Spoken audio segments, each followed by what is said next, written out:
Price the lord, praise the lord. Moses brother, Arputhakani sister, எப்படி இருக்கிறீங்க? Saroja, Anto, good. இந்த குடும்பத்தை பற்றி ஒரு சின்ன பேட்டி நாம் பார்க்க போகிறோம். பிரதர் வந்து மோசஸ். இப்பொழுது முன்னாடி உங்கள் பேர் என்ன பேர்? என் பேர் முத்துகிருஷ்ணனாக இருந்தேன். இப்போ வந்து மோசஸா ஞானசானம் பேர் மோசஸ்ன்னு எடுத்து.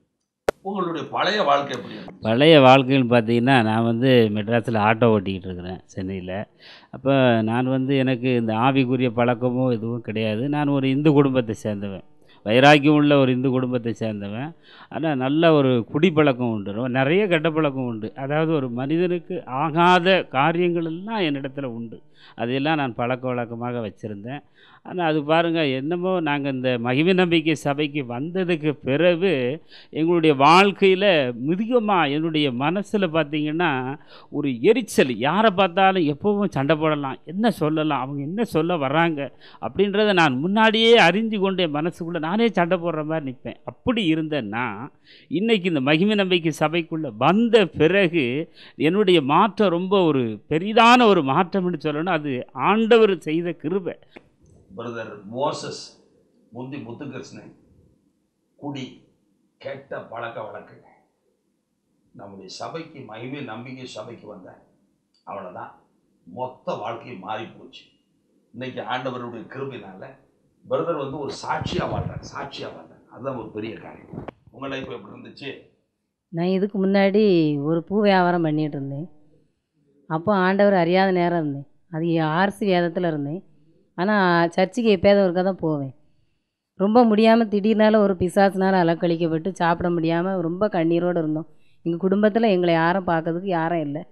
அந்த நேரத்தில் சபைக்கு இனி அழைச்சிட்டு வந்தாங்க. மையமனைங்க சபைக்கு வந்த பிறகு நான் என்னை எல்லாமே பிசாசு என்னை விட்டு போய் ஆண்டோட அக்கினி என் மேலே இறங்கிச்சு. நான் இப்படி நல்ல சந்தோஷமாக ஆண்டோட பிள்ளையாக இப்போ மாறியிருக்கேன். அந்த பூ வியாபாரத்தை விட்டுட்டேன்.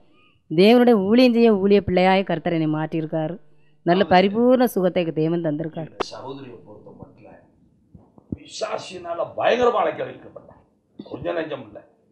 இந்த சகோதரி பிசாசுடைய கட்டுனால் அலைக்கழிக்கப்பட்டதுனால ஆட்டோமேட்டிக்காக அவருடைய கணவர் வாழ்க்கையில் ஏராளமான போராட்டங்கள், 2 பிள்ளைகளுடைய வாழ்க்கையிலும் ஏராளமான போராட்டங்கள். ஆனால் கர்த்தர் சபைக்கு கொண்டு வந்தார். நம்ம சபைக்கு கொண்டு வந்து அவங்களுடைய பிசாசின் தொல்லையிலிருந்து விடுதலை கொடுத்தார். பிரதருடைய எல்லா பழக்க வழக்கங்களையும் மாற்றினார். இந்த குடும்பத்தை ரட்சித்தார். 2 கண்மணி பிள்ளைங்க பாருங்கள். சரோஜா, இந்த மோருடைய சிரிச்ச முகத்தை பாருங்கள். ஆண்டோ, ரொம்ப அருமையான பிள்ளைங்க, தங்கமான பிள்ளைங்க. இந்த பிள்ளைங்களை வந்து எனக்கு உயிர் மாறுன்னு வச்சுக்கோங்களேன். அப்படி ஒரு அருமையான பிள்ளைங்க.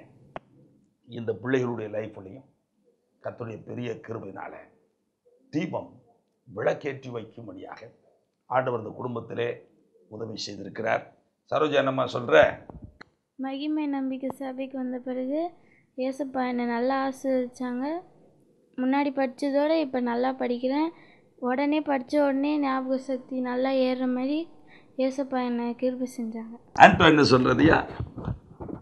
நான் இந்த மகிமை நம்பிக்கை சபை வரதுக்கு முன்னாடி என்னால் படிக்க முடியாது, ஸ்கூலுக்கு போக முடியாது.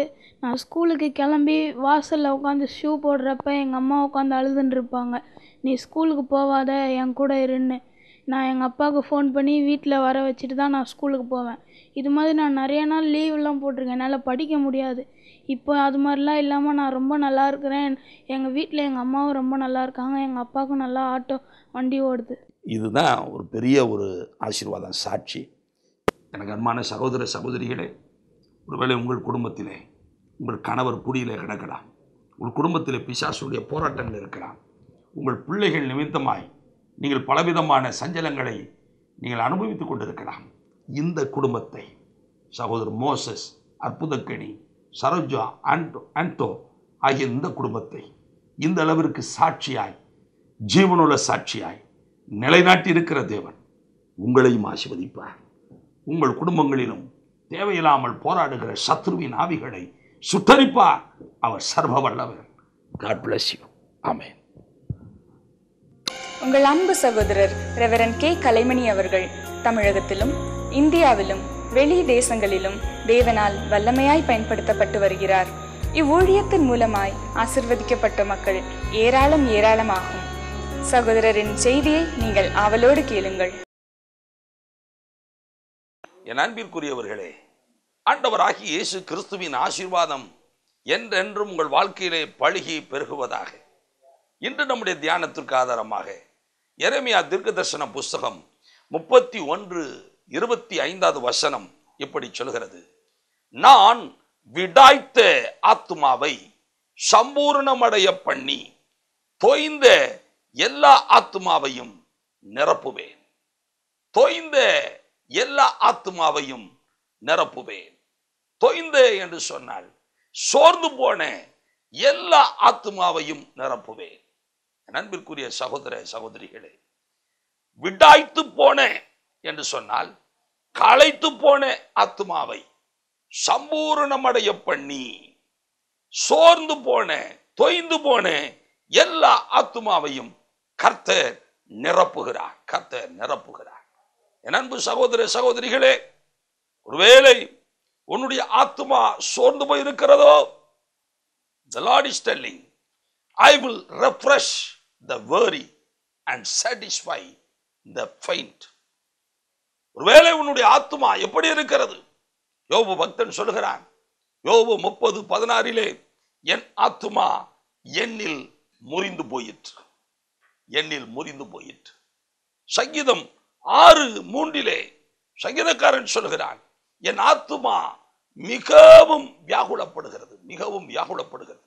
சங்கீதம் 31:9 துக்கத்தினால் என் ஆத்துமா கருகி போயிற்று என்று சங்கீதக்காரன் சொல்கிறான்.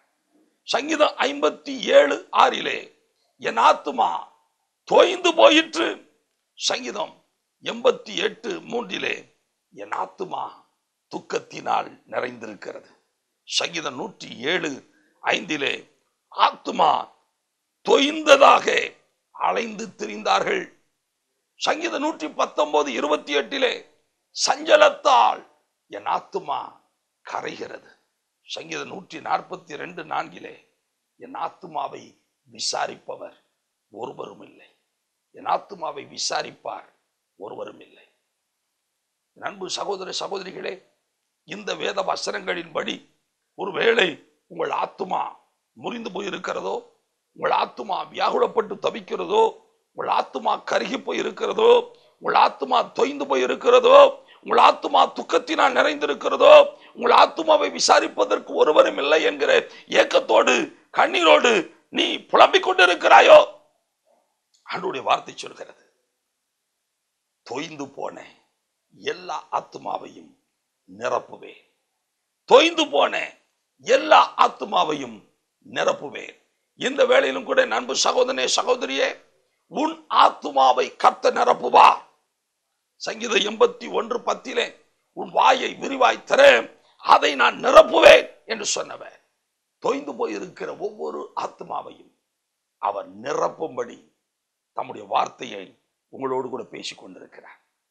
உங்கள் ஆத்துமா தொய்ந்து போயிருக்கிறதோ, உன் ஆத்துமா வேதனையோடு தவிக்கிறதோ, சஞ்சலப்பட்டு தவிக்கிறதோ, உன் மனம் முறிந்து போயிருக்கிறதோ, உன் கண்களில் கண்ணீர் வடித்துக் கொண்டிருக்கிறாயோ, ஆண்டவர் நிரம்பி வழிகிற ஆசீர்வாதங்களை கொடுக்கும்படி நம்மோடு கூட அவர் பேசுகிற வார்த்தை, நான் உன் ஆத்துமாவை நிரப்புவேன், நான் உன்னை நிரப்புவேன், உன்னை நிரப்புவேன். எவற்றினால் கர்த்தர் நிரப்புவார்? வேத வசனம் சொல்கிறது, ரோமர்கள் நிருபம் 15:13 நாம் பார்ப்போம் என்றால், சமாதானத்தினாலும் சந்தோஷத்தினாலும் நிரப்புவார். சமாதானத்தினாலும் சந்தோஷத்தினாலும், எல்லா விதமான சமாதானத்தினாலும் சந்தோஷத்தினாலும் ஆண்டவர் நம்மை நிரப்புவார். சந்தோஷம் என்று சொன்னால், சந்தோஷம் என்கிற வார்த்தைக்கு ஆங்கிலத்திலே 3 பெயர்கள் கொடுக்கப்பட்டிருக்கிறது. ஒன்று பிளஷர், இன்னொன்று ஹாப்பினஸ், இன்னொன்று ஜாய். 3 பெயர்களுக்கு 3 விதமான அர்த்தங்கள் உண்டு. பிளஷர் என்று சொன்னால் இது சரீரத்திற்குரிய ஒரு சந்தோஷம், சரீரத்திற்கு ஏற்ற ஒரு சந்தோஷம். இன்னைக்கு ஒரு நல்ல சாப்பாடு உங்களுக்கு கிடைக்குதுன்னா நீங்க அந்த சாப்பாடை சாப்பிட்டு மகிழ்ச்சி அடைவீர்களானால் அந்த மகிழ்ச்சி, அந்த சந்தோஷத்திற்கு பேர் தான் பிளஷர். இன்னொரு சந்தோஷம்தான் ஹாப்பினஸ். இது உங்கள் மனதிற்கு ஏற்ற ஒரு சந்தோஷம். இயற்கை காட்சிகளை நீங்கள் கண்டு கழிக்கிறீர்கள், அதிலே உங்கள் மனம் சந்தோஷம் அடைகிறது. ஒருவேளை உங்கள் வேலையிலே ஒரு ப்ரொமோஷன் வருகிறது, ஒருவேளை உங்கள் குடும்பம் நீங்கள் சொந்தமாய் ஒரு வீடு கட்டி அந்த புதிய வீட்டிலே போய் குடியிருக்கிறீர்கள் என்று சொன்னாங்க, அப்பொழுது உண்டாகிற சந்தோஷம் அதுதான் உங்கள் மனதிற்கு ஏற்ற சந்தோஷம். இதற்கு பேர் தான் ஹாப்பினஸ். மூன்றாவது சந்தோஷம் உங்கள் ஆவிக்குரிய வாழ்வில் ஏற்படுகிற சந்தோஷம். அதைத்தான் ரோமர் 14:17 ஆண்டுடைய வார்த்தை சொல்கிறது. தேவனுடைய ராஜ்யம் புசிப்பும் குடிப்பும் அல்ல, அது நீதியும் சமாதானம் பரிசுத்த ஆவியினால் உண்டாகிற சந்தோஷம். இப்படி சந்தோஷத்திலே 3 விதமான அர்த்தங்கள் உள்ளது. நகர்மான தேவனுடைய பிள்ளைகளே, இந்த சந்தோஷத்தினாலே, இந்த சமாதானத்தினாலே இன்றைக்கு ஆண்டவர் உங்களை நிரப்புவார், உங்கள் ஆத்துமாக்களை நிரப்புவார். 2 நாட்களுக்கு முன்பு ஒரு அன்பு சகோதரர் என்னை காணும்படி வந்தார். அவரோடு கூட பேசிக்கொண்டிருந்தேன். உங்க பேர் என்ன பிரதர்ன்னு கேட்டேன். சிரி என்று சொன்னார். சிரி என்கிற அந்த பேரை கேட்ட உடனே நான் மிகவும் சிரித்து கொண்டேன். ஏனென்றால் பேரே சிரி என்று சொல்லப்பட்டிருக்கிறது. எனவே இவர் சிரித்து கொண்டே இருக்கிற ஒரு மனிதர் என்று யோசித்து நான் எனக்குள்ளே சிரித்து கொண்டேன். ஆனால் அவருடைய உள்ளத்தின் ஆழத்திலிருந்து அவர் சொன்ன காரியங்களை கேட்ட பொழுது, ஐயோ, இந்த மனிதன் பேர்தான் சிரி, ஆனால் அவருடைய வாழ்க்கையில் அவர் கடந்து செல்கிற பாதை கொடிய பாதை, கடினமான பாதை, வேதனையான பாதை, சந்தோஷமோ சமாதானமோ இல்லாத ஒரு நெருக்கமான பாதை என்பதை அறிந்து கொண்டேன். பேர் சிரி, ஆனால் வாழ்க்கையிலே அவர் கடந்து செல்கிற பாதை அங்கலாய்ப்பின், சஞ்சலத்தின், வேதனையின், துயரத்தின் பாதை. அவருக்காக மிகுந்த பாரத்தோடு கூட ஜெபித்து அனுப்பினேன். என் அன்பு சகோதர சகோதரிகளே, உங்கள் வாழ்க்கையிலும் கூட உண்மையான ஒரு சந்தோஷம், உண்மையான ஒரு சமாதானம், உண்மையான ஒரு பூரிப்பு இல்லாதபடி ஏதோ ஒரு கடமைக்காக, மற்றவர்கள் பார்க்க வேண்டும் என்பதற்காக ஒரு சிரிப்பை சிரித்துக் கொண்டு உங்களை நீங்களே தேற்றிக் கொண்டு உங்களை நீங்களே மகிழ்ச்சி அடைய செய்து கொண்டு வாழ்கிற ஒரு வாழ்க்கை அல்ல. அப்படிப்பட்ட சந்தோஷத்தை இங்கே வேதம் சொல்லவில்லை. இந்த சந்தோஷம் பரிசுத்த ஆவியினால் உங்கள் ஆத்மாவிற்குள்ளே உண்டாகிற சந்தோஷம். இந்த சந்தோஷத்தினாலே உன்னுடைய தொய்ந்து போன ஆத்மாவை நான் நிரப்புவேன், நான் நிரப்புவேன் என்று கர்த்தர் சொல்கிறார். கர்மான தேவனுடைய பிள்ளையே, உன்னுடைய தொய்ந்து போன ஆத்மாவை, உன்னுடைய விடாய்த்து போன ஆத்மாவை, சோர்ந்து போன ஆத்மாவை, களைத்து போன ஆத்மாவை சந்தோஷத்தினாலும் சமாதானத்தினாலும் நிரப்புகிற தேவன் இப்பொழுது இறங்கி வருகிறார். அவர் உன்னை கைவிட மாட்டார். 2வது ஆண்டுடைய வார்த்தை சொல்கிறது, உன் ஆத்மாவை எப்படி கர்த்தர் நிரப்புவார்? நீதிமொழிகள் புஸ்தகம் 8வது அதிகாரம் 20, 21 ஆகிய 2 வசனங்களும் இப்படி சொல்கிறது, அவர்களுடைய களஞ்சியங்களை நான் நிரப்பும்படிக்கு, அவர்களுடைய களஞ்சியங்களை நான் நிரப்புவேன், களஞ்சியங்களை நிரப்புவேன். என் அன்பு சகோதர சகோதரிகளே, உங்களுடைய களஞ்சியங்கள் நிரம்பும். களஞ்சியங்கள் என்று சொன்னால் என்ன பொருள்? உங்களுடைய வீட்டில் இருக்கிற ஆசீர்வாதங்கள், உங்கள் வீட்டில் இருக்கிற நன்மைகள், இவற்றை கர்த்தர் நிரப்புவார். ஆசீர்வாதங்களை அளவில்லாமல் நிரப்புவார். உங்களுடைய பேங்க்ல இருக்கிற பேலன்ஸ் தொகை நிரம்பி வழியும். உங்க வீடுகள்ல, பீரோக்கள்ல கர்த்தருடைய ஆசீர்வாதங்கள் நிரம்பி வழியும். அதுதான் உங்கள் களஞ்சியங்களை நான் நிரப்புவேன். வேத வசனம் சொல்கிறது, உபாகமம் புஸ்தகம் 33:23 நப்தலி கர்த்தருடைய தயவினாலே திருப்தி அடைந்து அவருடைய ஆசீர்வாதத்தினாலே, அவருடைய ஆசீர்வாதத்தினாலே, சர்வவல்லவருடைய ஆசீர்வாதத்தினாலே நிறைந்திருப்பான், நிறைந்திருப்பான்.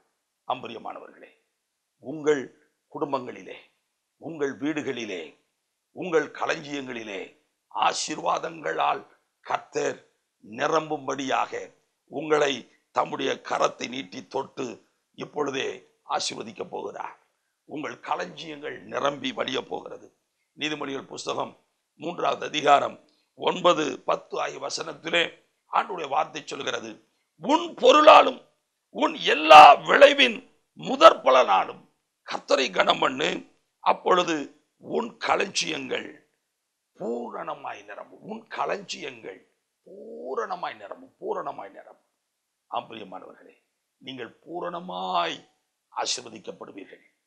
உங்கள் வீடு பூரணமாய் ஆசீர்வதிக்கப்படும். உங்கள் பிள்ளைகள் பூரணமாய் ஆசீர்வதிக்கப்படுவார்கள். உங்கள் தொழில்கள் பூரணமாய் ஆசீர்வதிக்கப்படும். உங்கள் வேலைகள் பூரணமாய் ஆசீர்வதிக்கப்படும். எல்லா நன்மைகளும் உங்களை தேடி வரும். இந்த வசனம் சொல்கிறது, உன் ஆலைகளில் திராட்சரசம் புரண்டோடும். உன் ஆலைகளில் திராட்சரசம் புரண்டோடும்.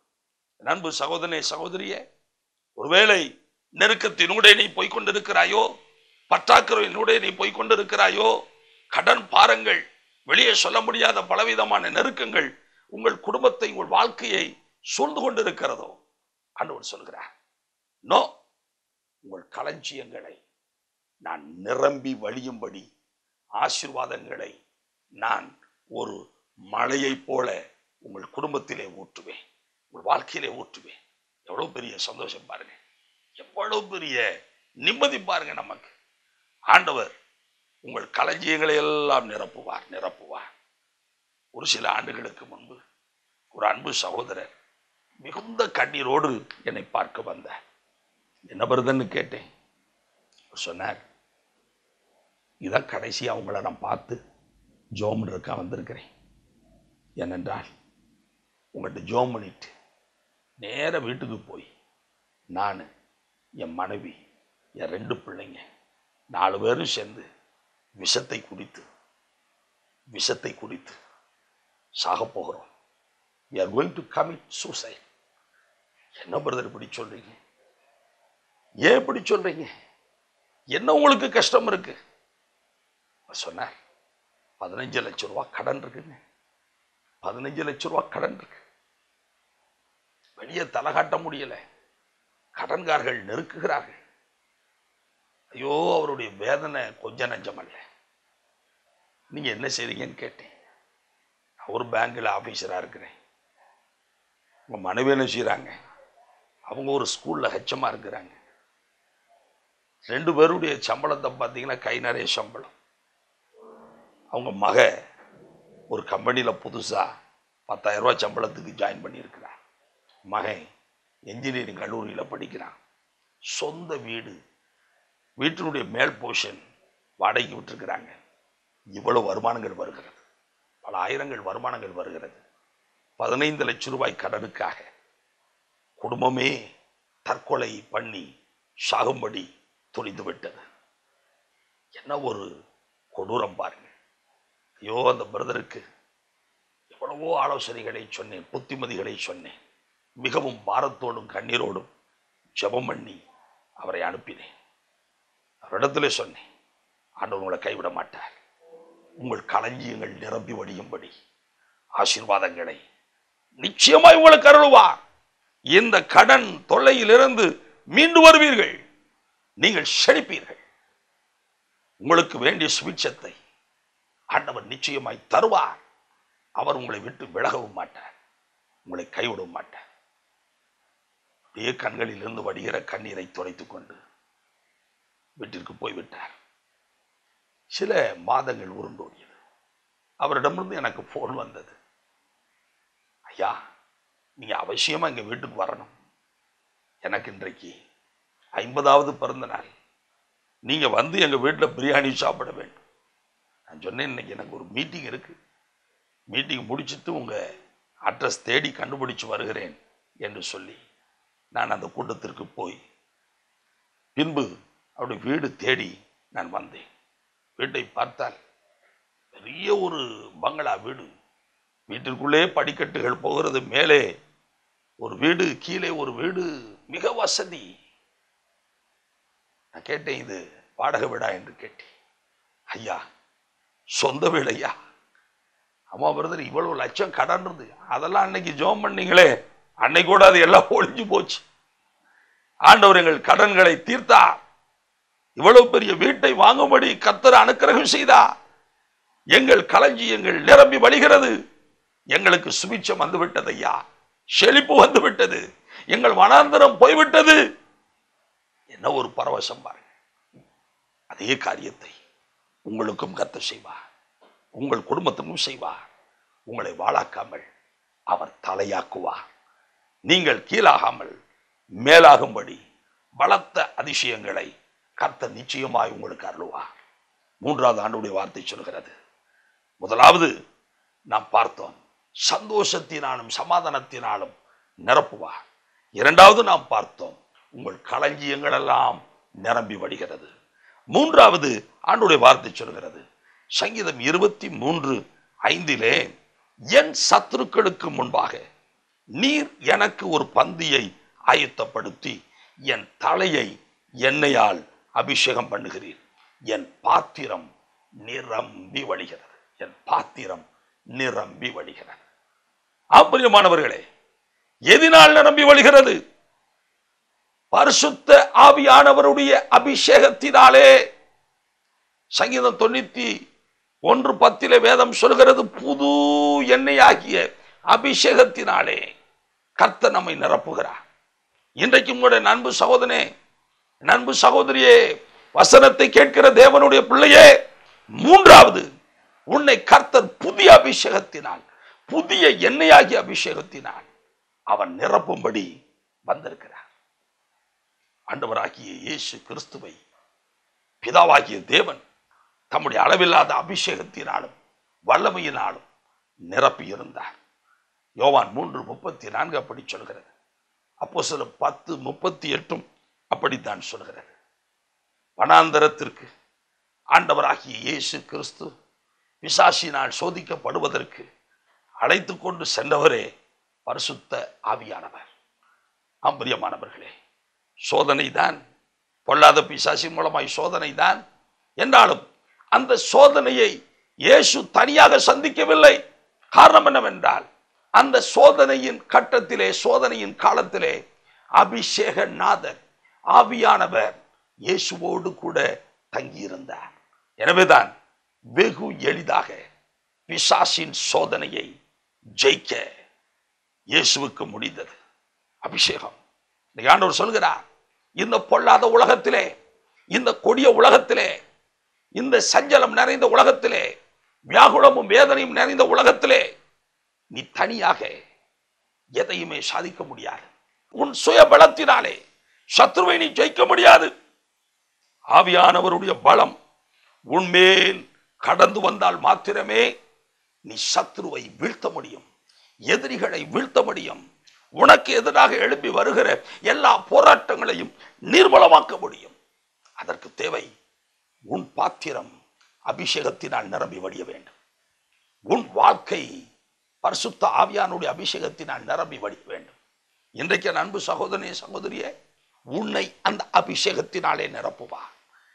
இயேசு கிறிஸ்துவுக்குள் இருந்த அதே அபிஷேகம், இயேசுவின் மேல் இருந்த அதே அபிஷேகத்தின் மகிமை உங்களுக்குள்ளும் இறங்கி வரும், உங்கள் வாழ்க்கையிலும் இறங்கி வரும், உங்கள் குடும்பத்திலும் இறங்கி வரும். நீங்கள் அபிஷேக நதியினாலே, அபிஷேகமாகிய ஜீவ நதியினாலே இப்பொழுதே நிரப்பப்பட ஆண்டவர் உங்களுக்கு கிருபை செய்வாராக. ஆம்பரியமானவர்களே, விடாய்த்து போன ஆத்துமாவை, சோர்ந்து போன ஆத்துமாவை நிரப்புகிற தேவன் இன்றைக்கு உங்களை நிரப்பும்படி வந்திருக்கிறார். உங்கள் களஞ்சியங்கள் நிரம்பி வழியும்படியாக ஆசீர்வாதங்களால் உங்களை நிரப்ப அவர் வந்திருக்கிறார். சந்தோஷத்தினாலும் சமாதானத்தினாலும் உங்களை நிரப்ப வந்திருக்கிறார். தம்முடைய அபிஷேகத்தினாலே உங்களை நிரப்ப வந்திருக்கிறார்.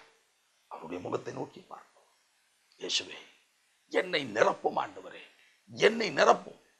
எத்தனை பேர் அப்படி நீங்க கேட்க போறீங்க?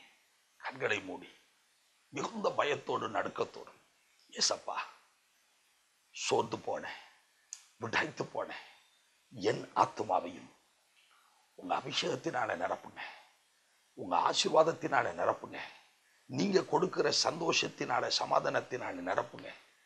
நீங்கள் கேட்பீர்களானால் ஐயோ இடம் கொள்ளாமல் போக மட்டும் உங்களை தம்முடைய மகிமையினால் நிரப்புகிற தேவன் இப்பொழுதே உங்களை நிரப்புவா. கர்த்தருடைய மகிமை அப்படியே இறங்கி வருகிறது, அபிஷேகம் இறங்கி வருகிறது. யார் இந்த சகோதரன் ராம் பாபு, உன்னுடைய பேர் மீண்டும் மீண்டும் என் கண்களுக்கு முன்பாக வருகிறது. ஆவியானவர் சொல்லித்தான் இந்த பேரை சொல்லுகிறேன். கர்த்தர் நொறுக்கப்பட்டு கிடக்கிற, உடைக்கப்பட்டு கிடக்கிற, குறிப்பாக பண நெருக்கடியிலே உழன்று கொண்டு தவிக்கிற உங்களை மீட்டெடுப்பார் ராம்பாபு. உங்கள் குடும்பத்தை மீட்டெடுப்பார், உங்கள் வாழ்க்கையை மீட்டெடுப்பார். யார் இந்த சகோதரி செல்வி?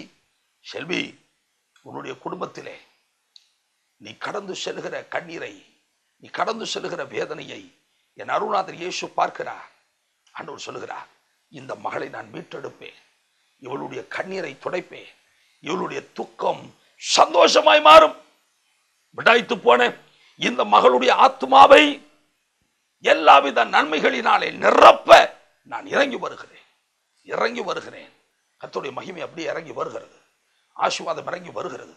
மந்திரங்கள் சூனியங்களிலே கிடக்கிற பிள்ளைகளை விடுவிக்கும்படியாய் ஒவ்வொரு வீட்டிற்குள்ளும் அபிஷேகம் இறங்குகிறது. பரிசுத்த ஆவியினாலும் வல்லமையினாலும் இயேசுவானவர் நிரம்பி இருந்தபடியினாலே அவர் நன்மை செய்கிறவராய், பிசாசின் கட்டுகளிலே சிக்கி தவிப்பவரை விடுவிப்பவராய் அவர் சுற்றி திரிந்தார். இன்றைக்கும் அந்த அபிஷேகம் வீட்டுக்குள்ளே இறங்கி வருகிறது. மந்திரங்களை சூனியங்களை உடைக்கிறது. எவ்வளவுதான் சம்பாதித்தாலும் பொத்தலான பையிலே போவது போல, ஐயோ எல்லாம் என்னை விட்டு போய்விடுகிறது என்று நீ கலங்கி கொண்டிருக்கிறாயோ, ஆண்டுடைய நன்மை இறங்கி வருது பாரு. குடும்பத்தில் தேவையில்லாத குழப்பங்களை சாபங்களை உண்டாக்குற சத்துருவின் கிரிகள் அழிக்கப்படுகிறது. கர்த்தருடைய மகிமை இறங்கி வருகிறது, மகிமை இறங்கி வருகிறது. ஒவ்வொருவரையும் நிரப்புகிறார். ஆசீர்வாதங்களால், அபிஷேகத்தால், நன்மையினால், சந்தோஷ சமாதானத்தினால் நிரப்புங்க சுவாமி. பிள்ளைகளுடைய கண்ணீரை எல்லாம் தொடங்க, வாழ்ந்திருக்க செய்ய, உயர்த்துங்க, மகிமைப்படுத்துங்க. இயேசு கிறிஸ்துவின் மூலமாய் கெஞ்சி மன்றாடுகிறோம் எங்கள் ஜீவனுள்ள பிதாவே, ஆமென், ஆமென். நிச்சயமாகவே ஆண்டவர் உங்களை எல்லாவித நன்மைகளினாலும் நிரப்பிவிட்டார். நீங்கள் மனம் கலங்க வேண்டிய அவசியமே இல்லை. எங்களுடைய கிறிஸ்துவின் மகிமை பத்திரிகை, எங்களுடைய புத்தகங்கள், எங்களுடைய ஒளி நாடாக்கள் போன்ற யாவற்றுக்கும் நீங்கள் தயவு செய்து எங்களோடு தொடர்பு கொள்ளலாம். நீங்கள் இந்த தொலைக்காட்சி நிகழ்ச்சியின் வாயிலாய் நிச்சயமாய் ஆசீர்வதிக்கப்பட்டு இருப்பீர்கள் என்று நான் கர்த்தருக்குள்ளே நம்புகிறேன். நீங்கள் பெற்ற அனுபவங்களை உடனே எங்களுக்கு தொலைபேசியின் வாயிலாகவோ கடிதங்கள் வாயிலாகவோ தெரிவிக்க மறவாதிருங்கள். God bless you.